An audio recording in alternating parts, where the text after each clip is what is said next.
Hello, everyone. Welcome. Good to have you here. I just want to mention a few things before we start. The address where you can get the free download of today's sound that we're going to listen to, I will pop it up here. scientificsounds.com/NASA-sounds. Today's track is 20 minutes and it's space sounds, so hold on to your hat because we're going to travel into deep space where the sounds are and dwell there for a while. And we're going to listen to a number of different samples of these sounds from space collected from NASA. So it's going to be a lot of listening today.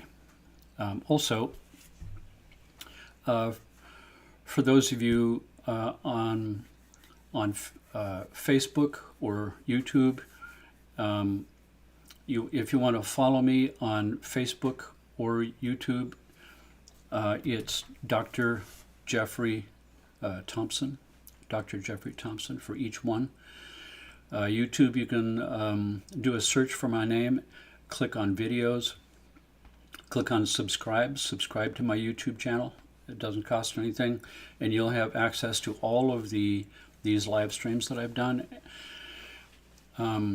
Also, if you look at the videos, you'll see all kinds of video interviews I've done for other people there. Instagram. If you have friends or if you're on Instagram and you want to follow me there, that's at Dr. Jeffrey Thompson. All pretty simple, right? So, out of the way.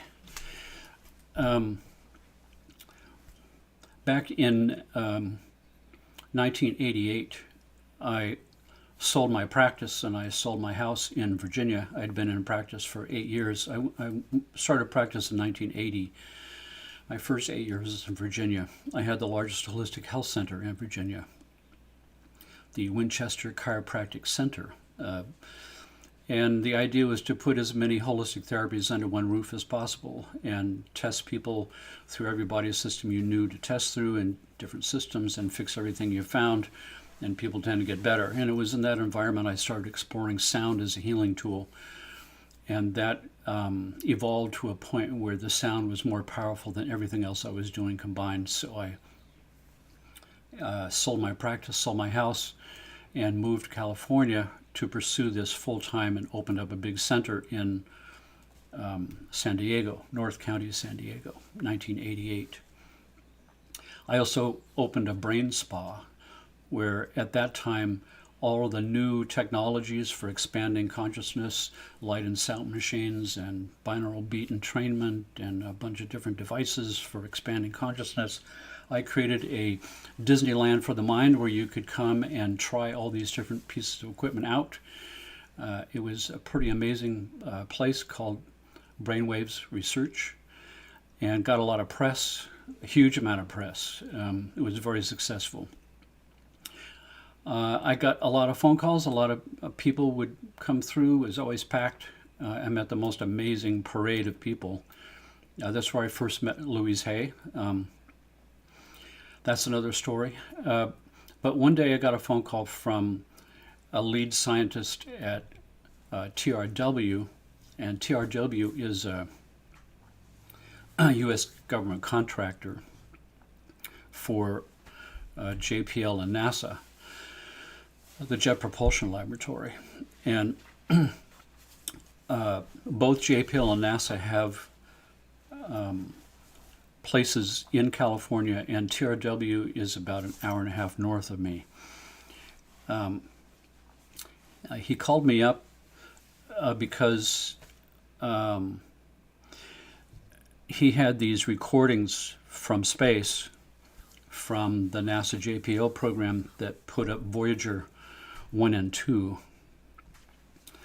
TRW is a huge government contractor for NASA and JPL. They build satellites and they build propulsion systems. And this guy who called me was the head of the Mars rover program and something else called the Compton Gamma Ray Observatory. And we will talk about gamma rays and that whole thing in another talk as we get deeper into the collective unconscious, where we go beyond the solar system that we're doing today into the cosmos itself and sounds that come from there. But the so that's Voyager, and you can see these two long antennas here are the, quote, kind of microphones that they use to collect the sounds in space. Anyway, so he calls me up on the phone and he says, I have these sounds from space from the Voyager 1 and 2 program, and we're looking for somebody to who's knowledgeable about sound and knowledgeable about the human psyche and a medical application of this, and you are the guy. And he wanted to know if I wanted to participate in a program of researching these sounds from space. And of course I said, nah. But so I said, yeah, I mean, when can we meet? He said, well, I'll come down. I'll drive down to you. So he was in LA. So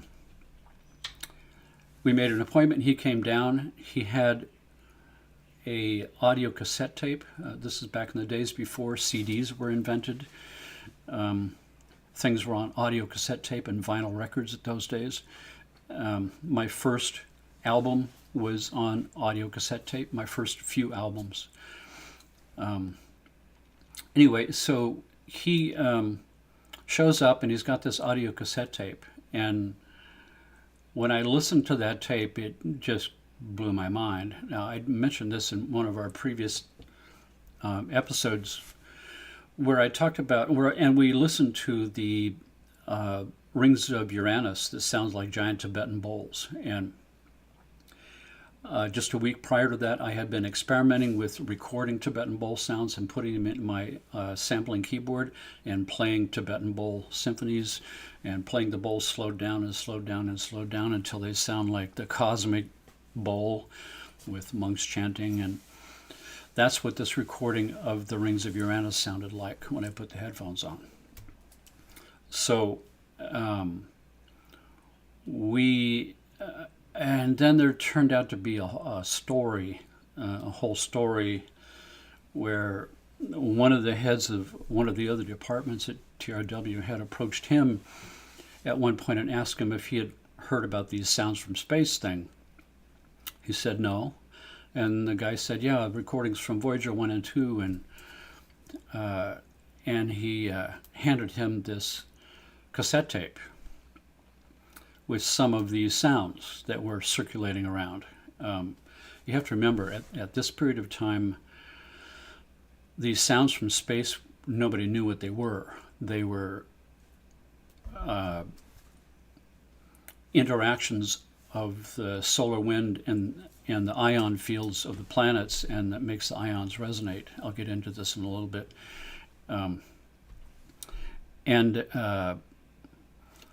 Let me go here. So these two long steel, these are 30-foot long steel poles sticking out. They're called the plasma wave antennas. And Voyager has all kinds of different instruments on it for collecting all kinds of different information, visual information, radio frequencies, gamma rays, all kinds of, the whole electromagnetic spectrum is represented here with different types of equipment. And these two 30-foot long poles, like right here, it's called the planetary radio astronomy and plasma wave antennas. Plasma waves is what they were recording and hearing as sound. Turns out that NASA was discovered that there's a thing where Voyager, as it approaches a planet, there's this huge resonating ion field. There's the electromagnetic envelope and the ionosphere that extends out from a planet. The solar wind, which is charged electromagnetic particles, resonating ions. The solar wind is, the sun is so powerful, the explosions of the sun are so powerful that it strips all the atoms into the component parts. So we've got protons, electrons, and neutrons floating free in a fourth state of matter called a plasma. It's kind of a cloud of ions, and it kind of behaves like a gas, and it kind of behaves like a liquid, but it's a new state of matter, resonating ions. This leading edge of the interaction between the solar wind striking the ionosphere blows the electromagnetic envelope of a planet back like a comet tail, and the leading edge is called bow shock, and it's vibrating ions. So here we've got the solar wind. You can see solar wind, and here's the planet right here, and here's the electromagnetic envelope being blown back, and you can see these disturbed ion interactions here as the solar wind hits what's called the interplanetary shock, or the bow shock, where these ions resonate like crazy. And as Voyager passes through that zone, those big long antennas sticking out like this enter into the ion field, and the resonance of the ions make those long steel poles start to vibrate in sympathetic resonance, according to the law of coupled oscillators. If you remember that episode, the law of the cosmos that governs sympathetic resonance and why the wine glass vibrates when you sing the right note. Well, so here we've got, if I put my head on a piano, I hear the piano directly through bone conduction in my skull. And if you remember, sound travels through water 5 times better than air, and sound travels through a solid 5 times better than water. And so this pole here is a solid, steel, and the resonating ions make the steel start to vibrate. That becomes the microphone. It's like your head on the piano.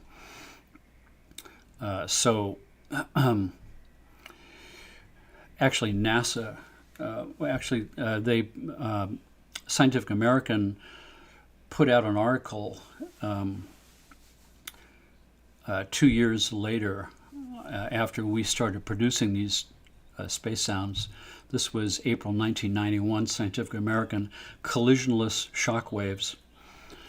To many theorists, surprise shock waves form even in the rarefied material between the planets. These shocks sculpt the space environment and lie at the heart of a variety of astrophysical phenomenon, which includes ion acoustic waves.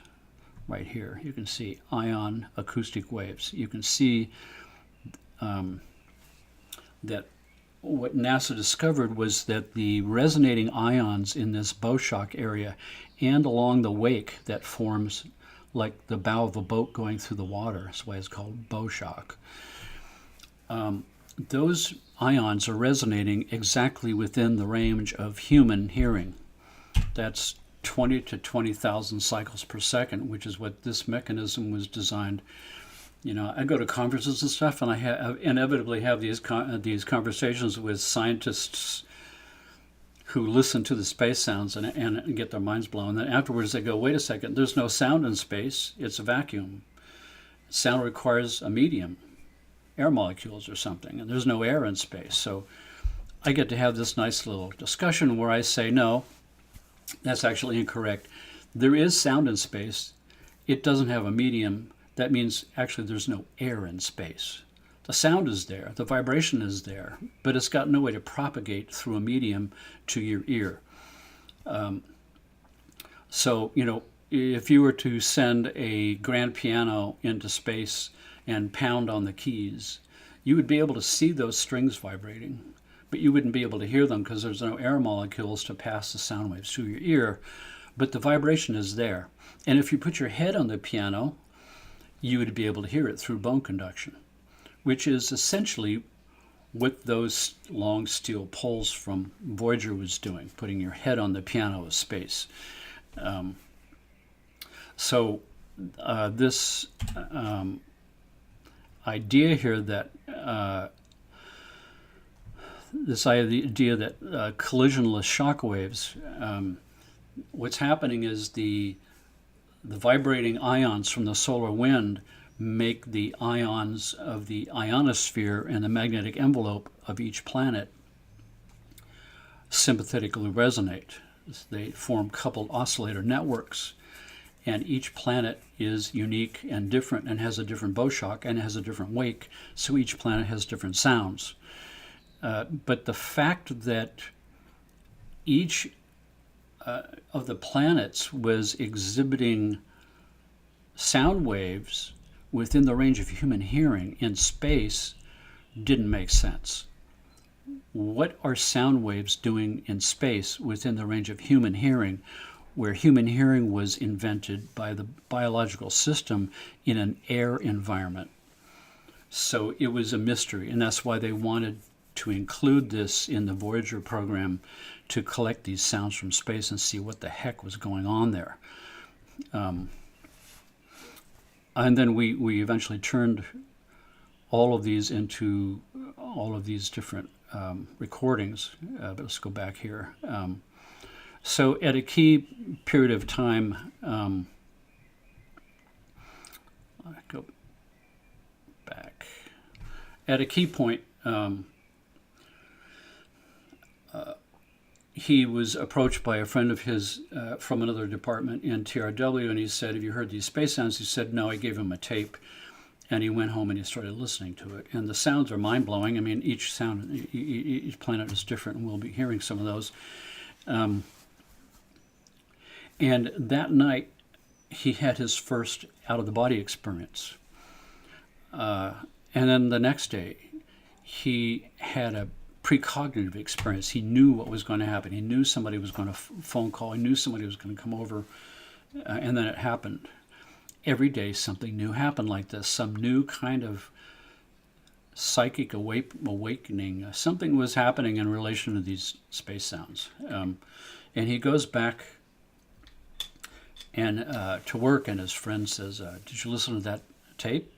What did you think?" And he said, "Well, has anybody been reporting strange experiences listening to these tapes?" And the guy said, "Everybody's experiencing something weird. That's why it's going around. There's something going on here." And so this guy who called me is, I'll call him RB. He started rattling the cage of the powers that be that said, "Look, these space sounds should be made available to the public for research. Something is going on here. These space sounds are causing some kind of subconscious response. Some kind of thing is happening to people when they listen to these sounds. Let's explore this. Let's find out what that is." It took him 2 years. 2 years of working to finally get these, to get the edict that they could be released to the public.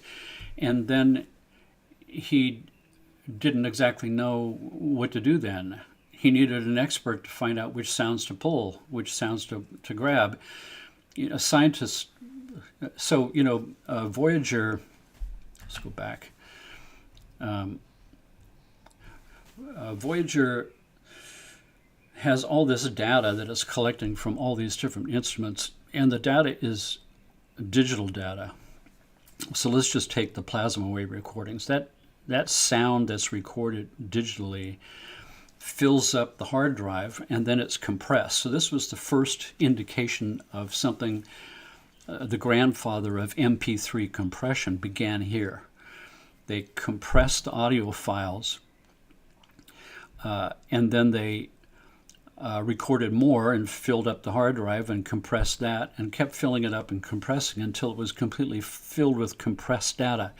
Then they would shoot that information back to Earth through through the dish here, which is pointed towards Earth, as what's called an information bullet, a compressed bullet of information.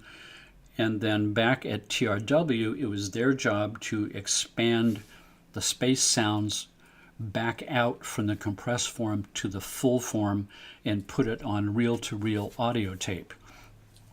But they didn't pull everything off.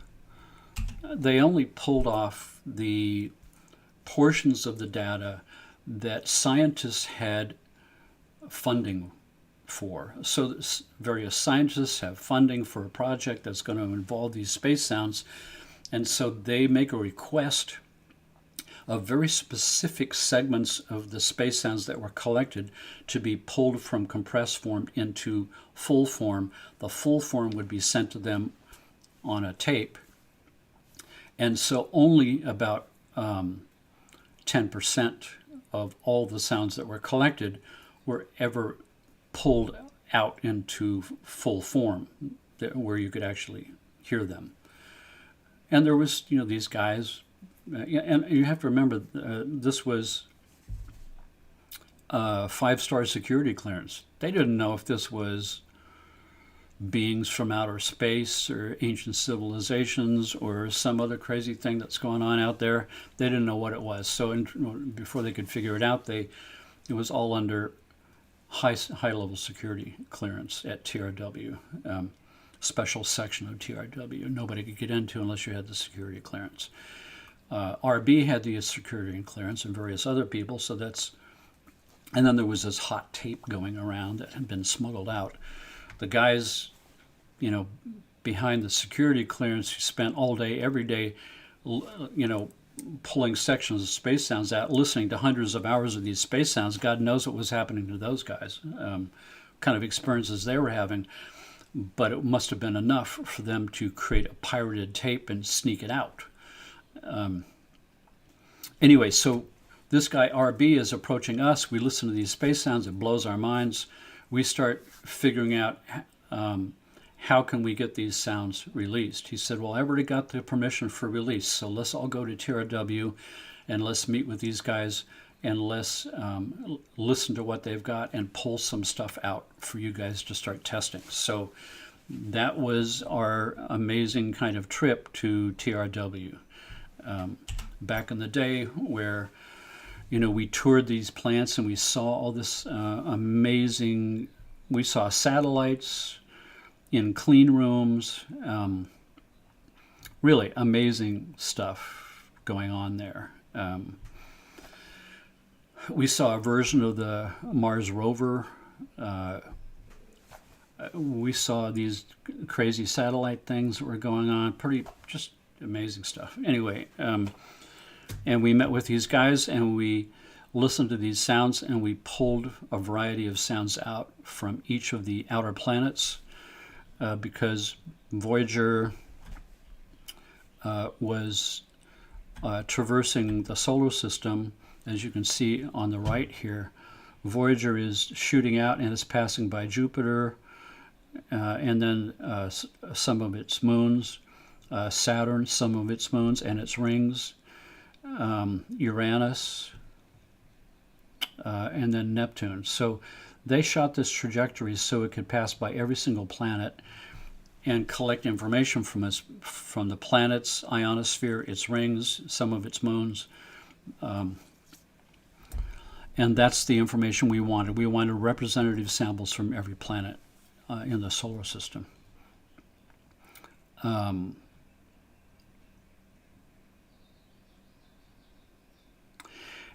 And then we brought these back and we produced 11 audio tapes, which eventually got passed into CDs for every planet. Saturn, Saturn's rings, rings of Uranus, Io, smallest moon of Jupiter, Neptune, Uranus. Voice of Earth is not from Voyager, it's from satellites that orbit the Earth and collect sound information of resonating ions in Earth's electromagnetic field.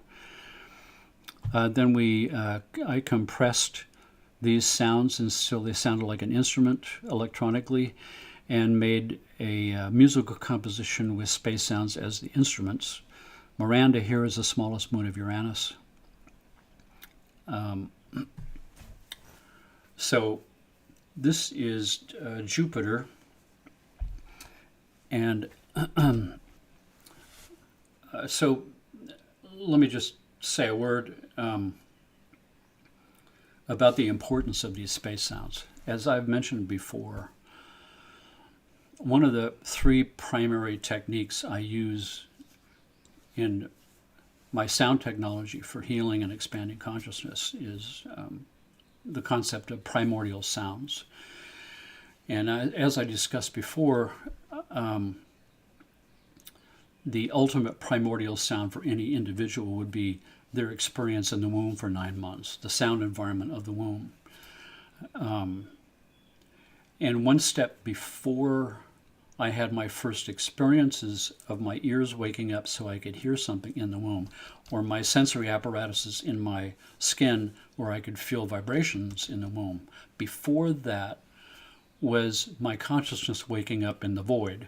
And that would be one step before my sensory experiences in the womb, one step more primordial. And that's the concept of why we had a whole session devoted to the concept of Om. The idea that when my consciousness first woke up in the void is a place of resonance, similar to the core of the quantum field. When you go to the smallest possible particle, protons, electrons, and neutrons that make the atoms are split apart into smaller particles and smaller particles and smaller particles until finally at the base of the quantum field there's nothing there except energy vibrating in a pattern of standing waves. In space we call that dark matter, which means it's matter, but we can't measure it.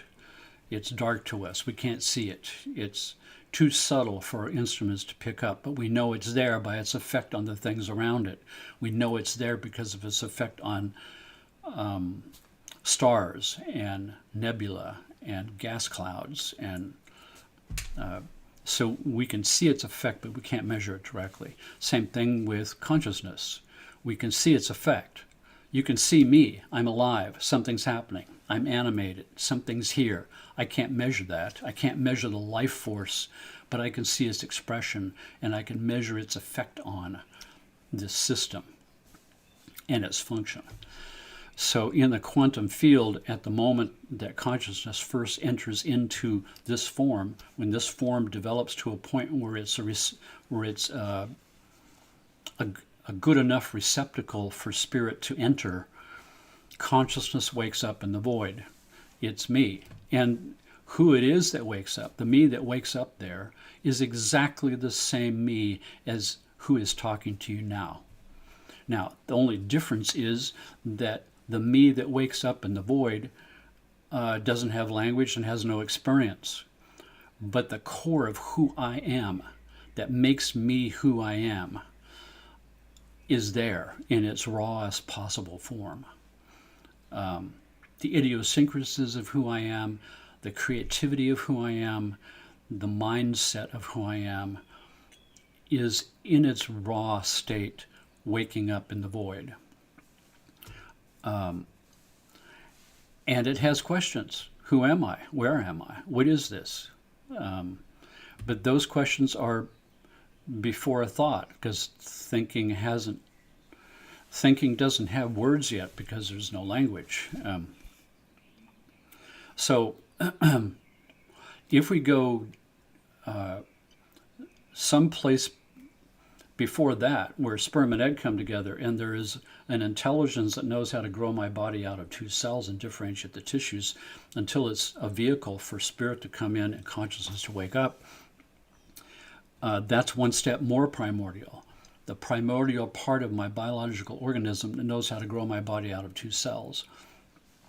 And then deeper than that, more primordial than that, would be a collective unconscious level of my unconscious, that we all share. That's a level of the unconscious collective that knows how to grow a planetary ecosystem that my body grows out of.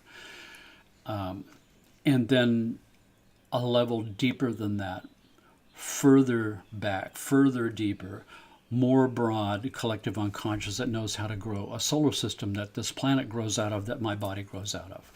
And you could theoretically go deeper than that. You could go outside of our solar system level of the collective unconscious mind that knows how to grow a galaxy that my solar system is part of, that the planet grows out of, that my body grows out of.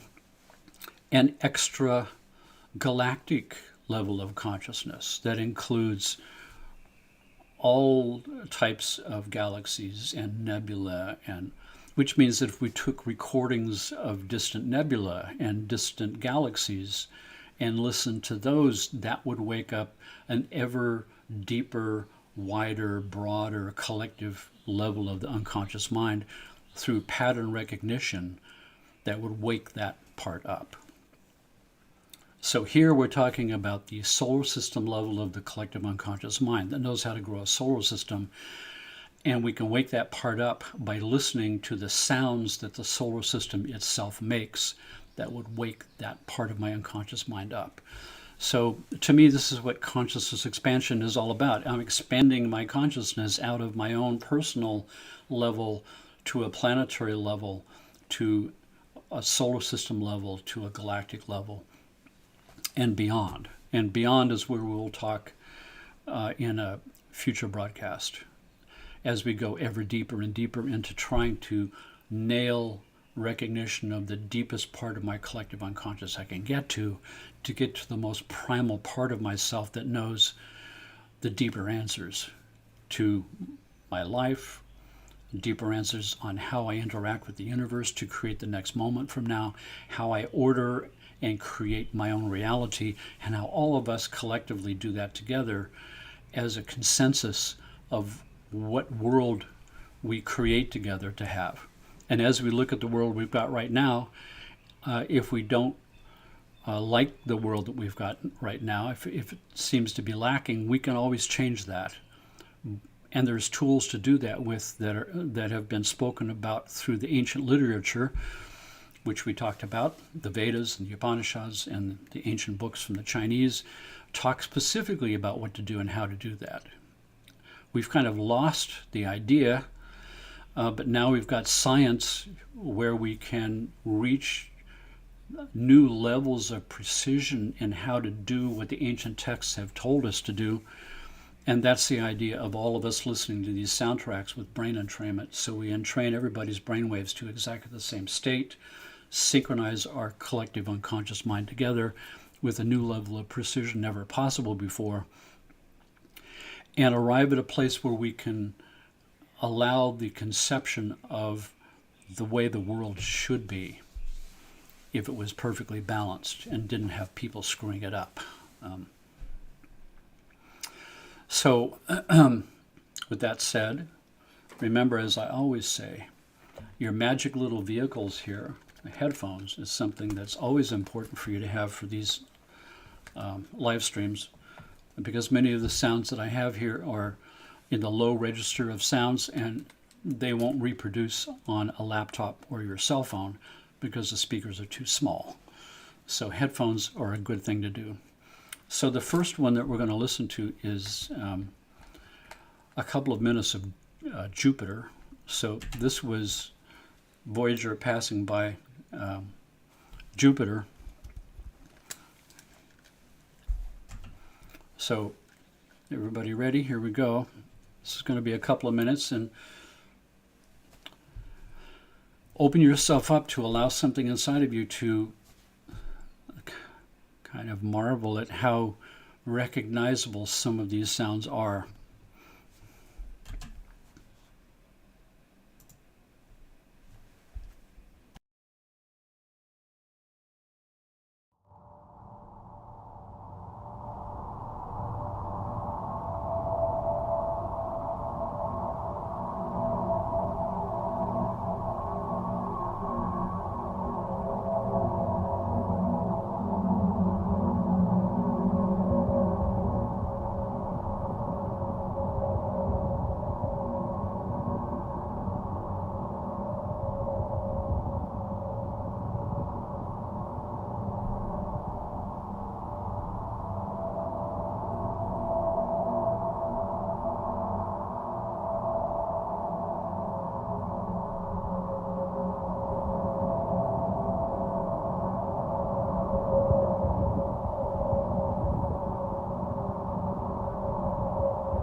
See what I mean?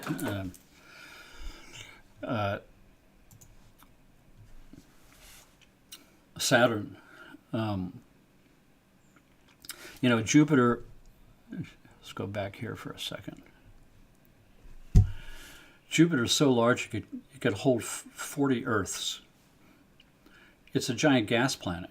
There's no solid surface, although the pressure at the center is almost to the point where Jupiter could become its own sun. It's almost large enough for the pressure at the center to cause a fusion reaction, which would make this a star. Jupiter is covered by these unbelievable kind of weather patterns, and then there's, of course, the great red spot that's been there for 500,000 years. It's a storm.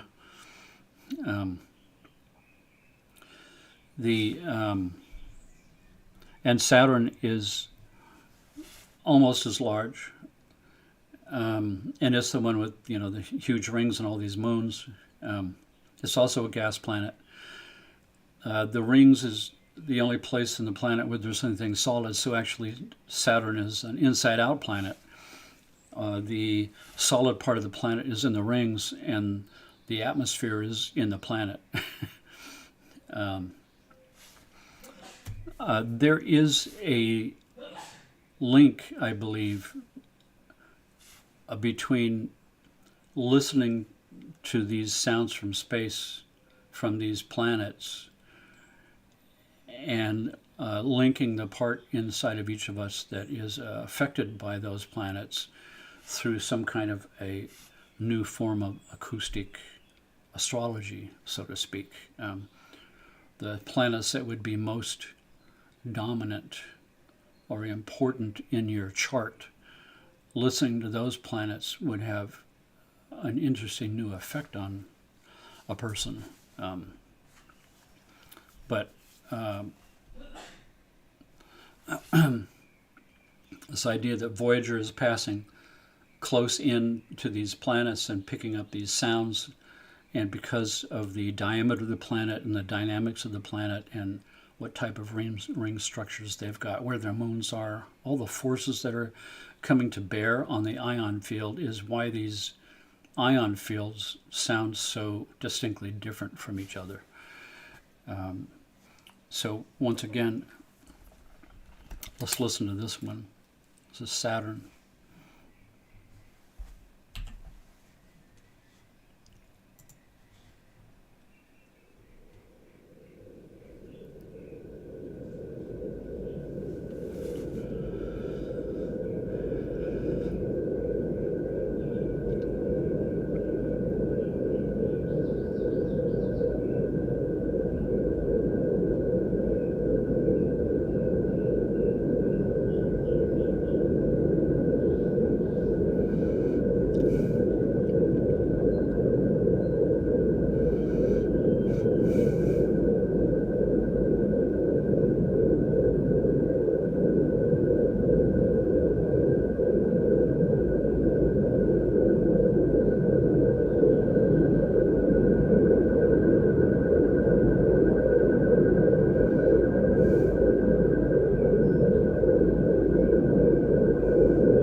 So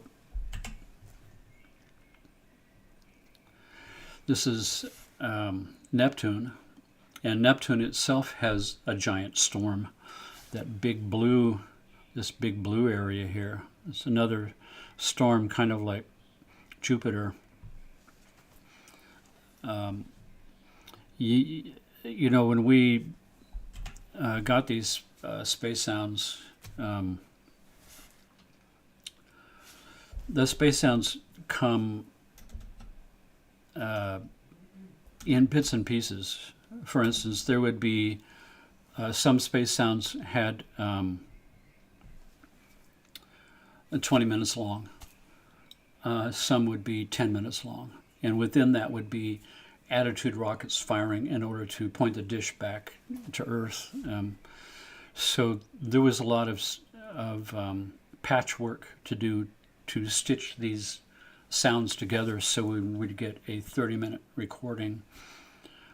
So removing certain parts where man-made sounds are going on, we didn't want. And then at the time, we were approached by another guy who had invented the first 3D sound system in existence that was called the Bedini Audio Spatial Environment, the BASE system, the BASE system.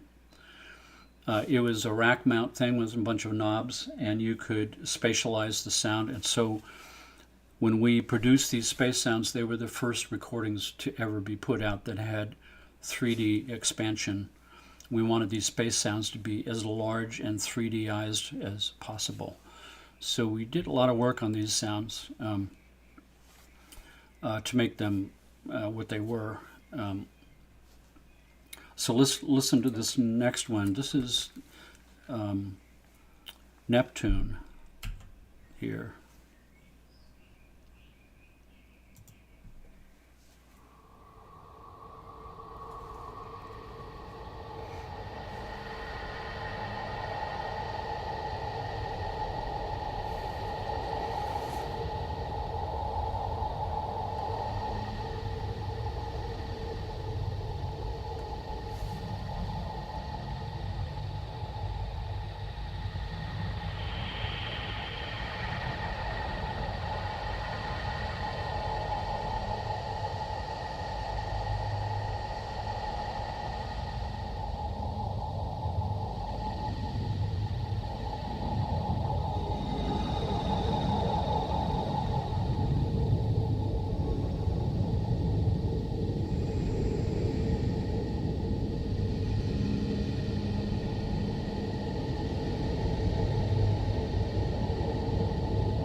This next one here is the smallest moon of Uranus, called Miranda. And Miranda is called the Frankenstein moon because it looks like it was broken into pieces and all the pieces came back together. There's all kinds of huge anomalies and gigantic canyons. As a matter of fact, Miranda has the largest canyon in the solar system. Its length is the length of the entire United States from Boston to San Francisco, and its cliff walls are 9 miles high. Pretty mind-blowing. Down here you can see a couple little people, an artist's conception of these gigantic cliff faces, these 9-mile high cliffs of this, the largest canyon in the solar system.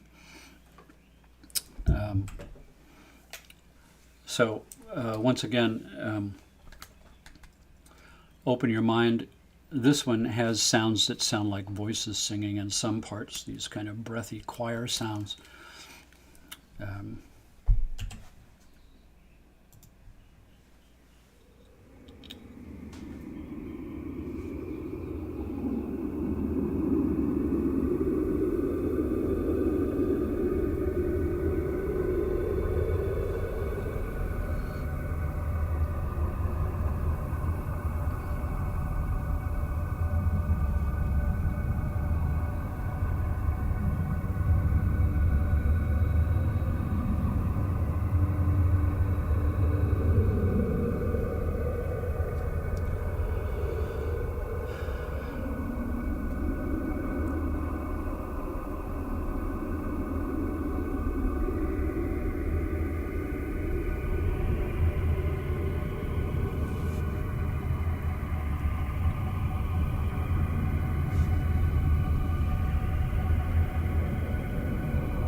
So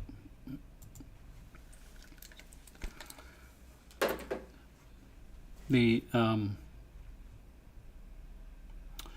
one that we're going to listen to today is going to be the rings of Uranus.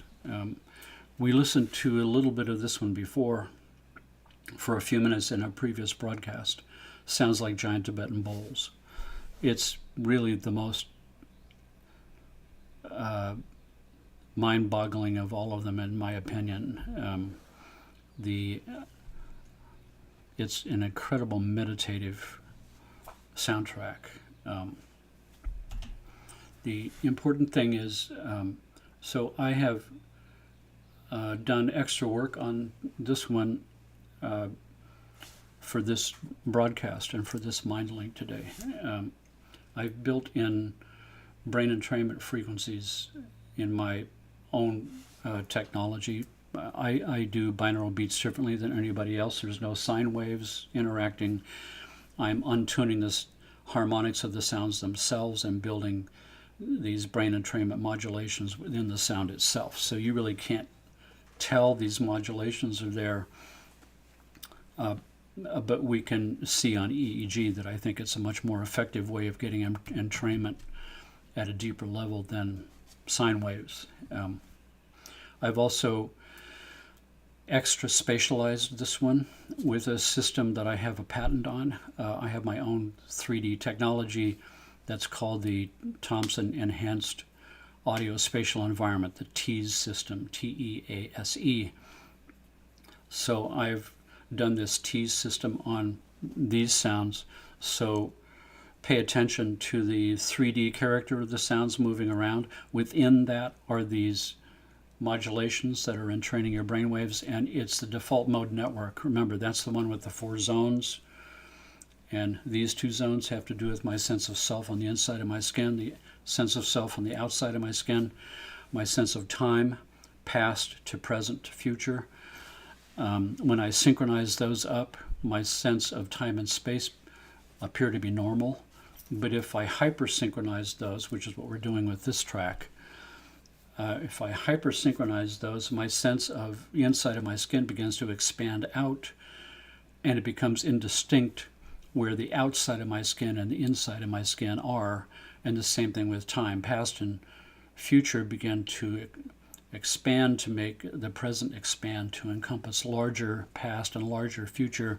This really is expansion of consciousness, what's been shown in research with the default mode network with people in extremely high states of meditation who describe cosmic consciousness experiences. So this is a way of picking the lock of that program, and we're doing it buried in the space sounds from the rings of Uranus, where we've expanded the subconscious pattern recognition to a solar system level of expansion of our consciousness. So from that standpoint, from the standpoint of planets, we can redefine, we can get in contact with a collective network consciousness that knows how to grow planets in a solar system and make them evolve in a natural, organic way. And that's the kind of planet we would like to live on. A planet where the life on that planet has evolved in the natural way that's intended by the cosmos, and not a strange way that human minds have taken over and separated from the laws that govern all other creatures that are alive.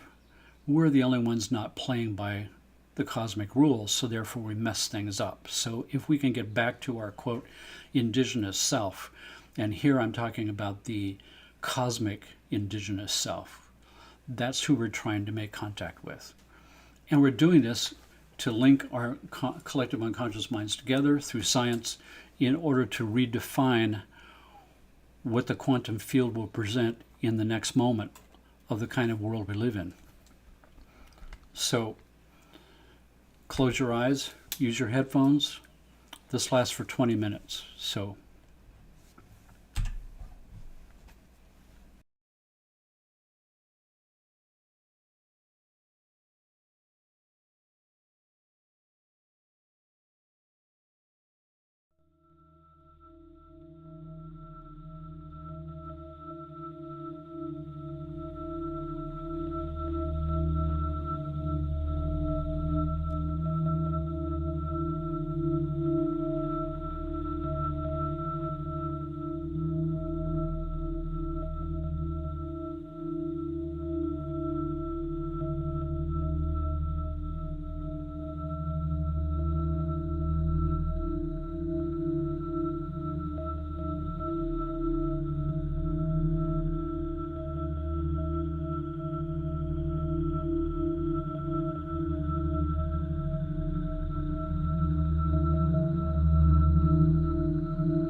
This is the address where you can get the soundtrack.